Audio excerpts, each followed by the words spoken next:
ഇന്ന് നമ്മൾ ഒരു അഡ്വാൻസ് സ്ട്രക്ചറാണ് പഠിക്കാൻ പോകുന്നത്. Owing to. ന്യൂസ് പേപ്പറിലും മാഗസിനിലും അതുപോലെ നോവൽസിലും ഒക്കെ എപ്പോഴും കാണുന്ന ഒരു ഫ്രേസ് ആണ് ഓയിങ് ടു. ഓയിങ് ടു എവിടെയാണ് ഉപയോഗിക്കുന്നത്? വളരെ സിമ്പിളായിട്ടുള്ള ഒരു കാര്യമാണ് ഇത്. നോക്കാം നമുക്ക്. ഇപ്പോൾ അതിൻ്റെ ഒരു മീനിങ് പറയുകയാണെങ്കിൽ ഓയിങ് ടു എന്ന് പറഞ്ഞാൽ അക്കാരണത്താൽ, ആ കാരണം കൊണ്ട്, because of, on account of എന്നൊക്കെ പറയില്ലേ, അത് തന്നെ. ഇപ്പോൾ മഴ കാരണം, ഓയിങ് ടു റെയിൻ. മോശം കാലാവസ്ഥ കാരണം, ഓയിങ് ടു ബാഡ് വെതർ. തലവേദന കാരണം, ഓയിങ് ടു ഹെഡേക്ക്. ഇങ്ങനെ ഓയിങ് ടു കഴിഞ്ഞ് നമുക്ക് ഒരു നൗൺ വളരെ ഈസി ആയിട്ട് അത് സെൻറ്റൻസിൽ ഉപയോഗിക്കാം. നോക്കാം, എക്സാമ്പിൾ നോക്കാം. മഴ കാരണം മാച്ച് ക്യാൻസൽ ചെയ്യപ്പെട്ടു. Owing to rain the match was cancelled. ഇനി the match was cancelled owing to rain എന്നും പറയാം. ഓയിങ് ടു കഴിഞ്ഞിട്ട് നമ്മൾ ഉപയോഗിക്കുന്നത് കാരണം ആണ്. ഓയിങ് ടു റെയിൻ, മഴ കാരണം. തലവേദന കാരണം ഞാൻ മീറ്റിംഗ് അറ്റൻഡ് ചെയ്തില്ല. തലവേദന കാരണം. Owing to headache I did not attend the meeting. അതല്ലെങ്കിൽ I didn't attend the meeting owing to headache, അങ്ങനെയും പറയാം. അപ്പോൾ ഓയിങ് ടു കഴിഞ്ഞിട്ട് ഹെഡേക്ക്, അതൊരു നൗണാണ്.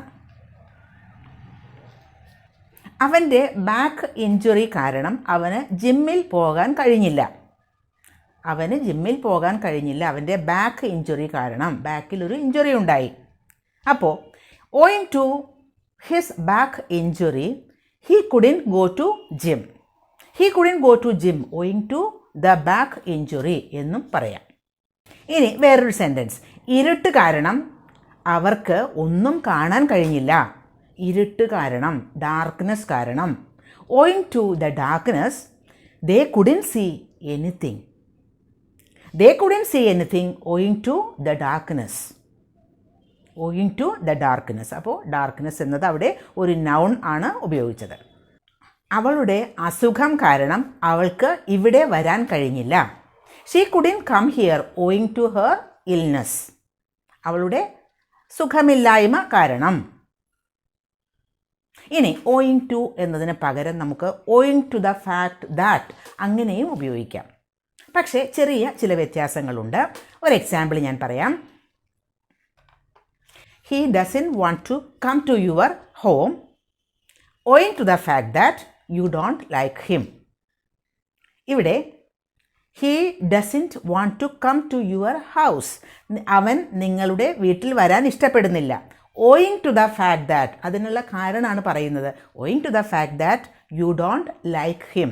ഇവിടെ യു ഡോണ്ട് ലൈക്ക് ഹിം അത് സെൻറ്റൻസ് ആയിട്ട് തന്നെ ഉപയോഗിക്കണം. ഓയിങ് ടു ഉപയോഗിക്കുമ്പോൾ നമുക്ക് കൃത്യമായിട്ട് ഒരു നൗൺ അല്ലെങ്കിൽ ഒരു നൗൺ ഫ്രേസ് അവിടെ ഉപയോഗിക്കാം. പക്ഷേ ഇവിടെ owing to the fact that എന്ന് ഉപയോഗിക്കുമ്പോൾ സെൻറ്റൻസ് ആയിട്ട് തന്നെ ഉപയോഗിക്കണം.